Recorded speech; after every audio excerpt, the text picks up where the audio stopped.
As the year comes to a close, let's take a look back at 2018's biggest winners and losers. No one likes being a loser. Who is on that list? Let's ask Turning Point USA founder and author of Campus Battlefield, Charlie Kirk. Charlie, thanks for being here with us. It is the time of year for lists. You're going to see a lot of them this week. Who's on your winners list?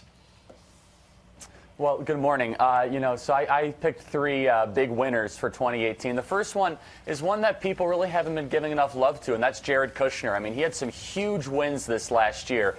The biggest and most recently was getting prison reform done. Of course, it was a team effort, and the president really championed it, but it was Jared who worked tirelessly for months to get it to the House and eventually the Senate.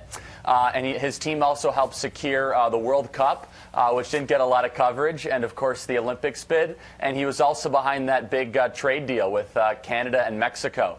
My other big winner, which really hurts me to say this year the socialists made a lot of progress in America. Alexandria Ocasio. Look, I know, look, I'm no fan of socialists whatsoever, but look, the American people have to realize that socialists made progress in 2018. You have Alexandria Ocasio-Cortez that's getting a disproportionate amount of media attention, and socialists today are in more power in more state houses and in the U.S. Congress than they were a year ago.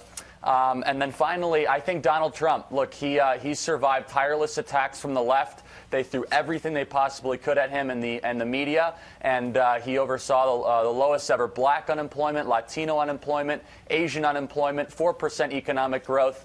Despite all their best efforts, Donald Trump's a big winner in 2018. Hey, Charlie, let me ask you, though, that second winner you've got there, the socialists, we're seeing, and we're going to talk about this later, Ocasio-Cortez getting in trouble with the truth a little bit, being factual about baby Jesus. But let me ask you, do you think that number two might fall off of the winning category if we really start to see socialism in action when Nancy Pelosi takes over? Oh, no, I'm by no means saying the socialist policies are winners, but the politicians definitely made progress this year. And if people know my work at Turning Point USA and what I do on college campuses, one of my big mantras is actually fighting against socialism. But we have seen them make progress, and we have seen them get a bigger and bigger platform, and the Democrat Party is quickly becoming the Democrat Socialist Party or just the Socialist Party. And it really hurts me to say that they've made progress in the last year and that they've made headway. But as people see their policies in action, like they've seen in Portland and San Francisco, they're going to reject them. I don't think 2019 is going to be as good of a year as 2018 for the socialists. Yeah, we'll see. Well, let's get to your losers, Charlie. Who's number one on your list?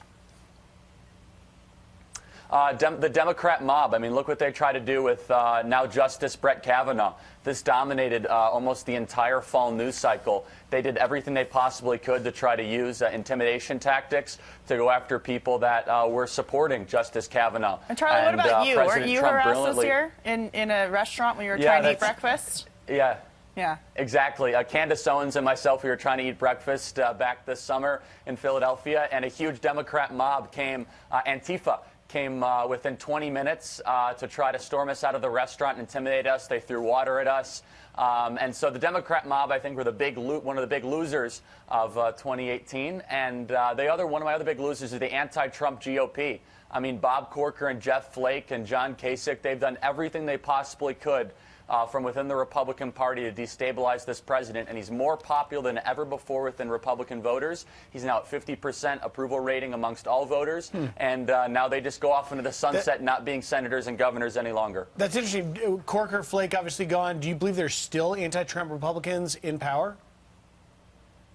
Well, look, there's a couple that might be taking office in the next few months. We'll see. But look, there's very little oxygen for them in this Republican Party. The base of the party, the grassroots members of the conservative base support this president wholeheartedly. They support his economic reforms. They support what he's doing for our country. And so there's very little oxygen left for anti-Trump Republicans. They had a very, very bad year, and they have less ground today than they did when they started the year. And finally, what about number three on your loser list?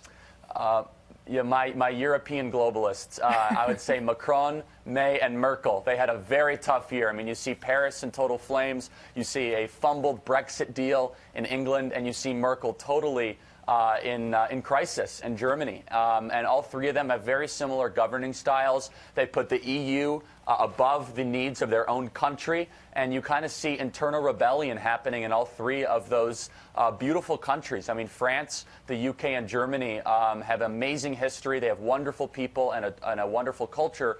And you see them in a lot of trouble. And you can kind of see the contrast of the reforms that Donald Trump is doing in America, where America is booming. And you see Merkel, May, and Macron kind of on the ropes. It's been a tough year to be a European globalist, but it's been a great year to be American. Do you have any big predictions for 2019? Do you think your winners and losers will trade places or stay the same? Well, look, I don't think it's been a good year for Democrats. I don't think it's going to be a good year for Democrats whatsoever. I mean, because they're going to actually have to go to the American people and say what they're for. And they're for bigger government. They're for less freedom. They're for open borders. They're for more crime.